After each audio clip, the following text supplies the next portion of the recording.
In the village of Umu, nestled along the banks of the great river, life was shaped by the earth and the rhythm of the seasons. The people here were a community of storytellers, farmers, and weavers. Their days were filled with hard work, and their nights with music and dance beneath the wide African sky. Yet even amidst the beauty of the land and the closeness of family, life was not always easy. Emma was a woman of strong spirit, known throughout Umu for her kindness. She had long, graceful hands that worked tirelessly in the fields, weaving baskets, tending to her crops, and caring for her son, Chimdi. Emma was a widow. Her husband Jide had passed away in the rainy season, taken by a sudden fever.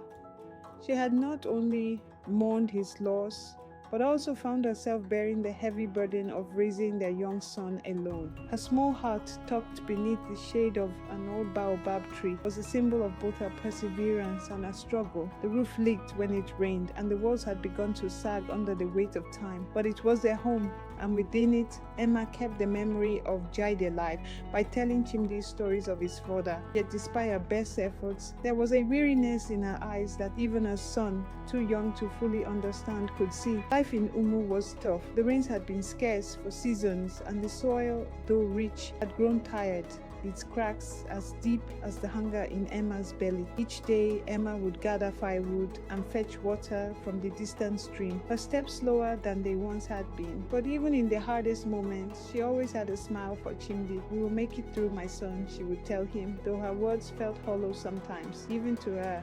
Chimdi was a curious and bright boy. He loved running with the other children, his laughter ringing through the village like a song. Yet lately his energy had begun to fade, his cheeks sunken from hunger, his eyes dimming with exhaustion. He didn't understand the weight his mother carried, but he saw it. He felt it in the quiet moments when she sat alone by the fire, staring into the flames as though searching for answers that never came. One night, as the village rested beneath a star-strewn sky, Emma sat outside her hut.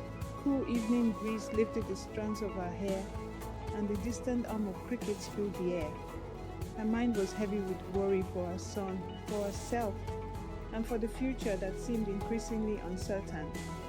With her heart breaking, she whispered into the quiet night, "I just need one night, just one night of peace. I need to sleep without fear, without hunger, without pain." As if the earth itself had heard her plea, the night grew still. No breeze stirred the leaves. A shadow, dark and silent, began to form at the edge of the forest. Emma's breath caught in her throat, her pulse quickening with fear. From the shadow emerged a tall figure, cloaked in black, its features hidden in the depths of the dark fabric. Emma's heart raced, but she found herself unable to move or speak. The figure spoke in a voice as soft as the wind, but powerful in its depth. "You called for me." Emma's breath hitched. "Who are you?" she asked, her voice trembling. "I am Death," the figure replied simply, "and I have come to grant you what you seek." Emma's heart pounded. "Death?" she whispered, uncertain whether she was dreaming. "Yes, Death," the figure repeated. "You have called me for rest. I can offer you that. One night of peace, a release from the struggles that weigh on you." Emma stood frozen. Was this real? Was she truly speaking to Death? "What do I need to do?" she asked, her voice barely a whisper. The figure stretched out her hand. "Come with me, and I will take you to rest. One night, free from hunger, free from sorrow. Then you may return." Emma stood for a long moment, the weight of her exhaustion pulling her every which way. She thought of Chimdi, his thin face, his empty stomach, but in that moment she realized she could no longer carry the burden. She was too tired. She needed peace, even if only for a little while. "Yes," she said softly, "I will come." With a final glance at her village, Emma stepped toward Death.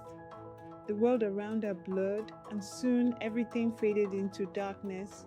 The next morning, the sun rose like any other, golden and warm over the fields of Umu. Chimdi woke up early, as he always did, to find his mother still asleep. But something felt different. He touched her shoulder, but she didn't stir. He shook her harder, but still, there was no response. "Mother," he whispered, his voice shaking. Mama? Panic surged through his small body as he rushed outside to call for help. The villagers arrived quickly, their faces filled with concern, but when they saw Emma's lifeless body, a hush fell over them. She's gone, one elder murmured. She has passed on. A cold dread filled Chimdi's heart. His mother, the one person he relied on, was gone. He didn't understand how or why, but he felt it in his bones. She was no longer with him. The villagers prepared to bury her, but a native healer, an old man with a deep connection to the spirits, came forward.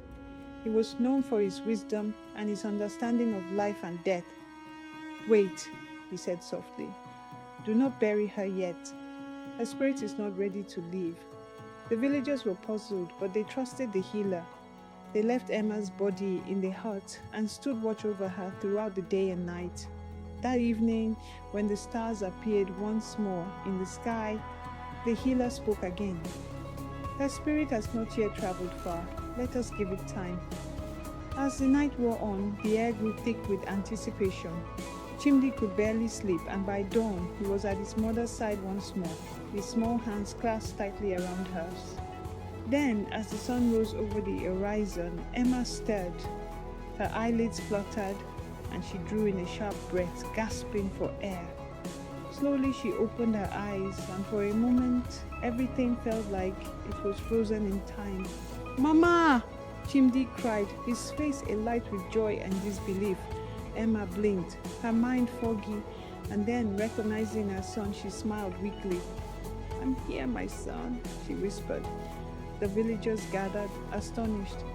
It is a miracle, they exclaimed. But Emma knew the truth. She had borrowed peace from the other side. She had been granted one night of rest, but the spirit of death had not taken her. She was still bound to the land of the living. Emma rose, weak but alive.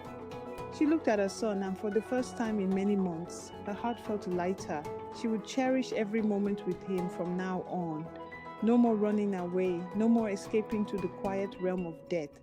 She would fight for her son. She would fight for the village.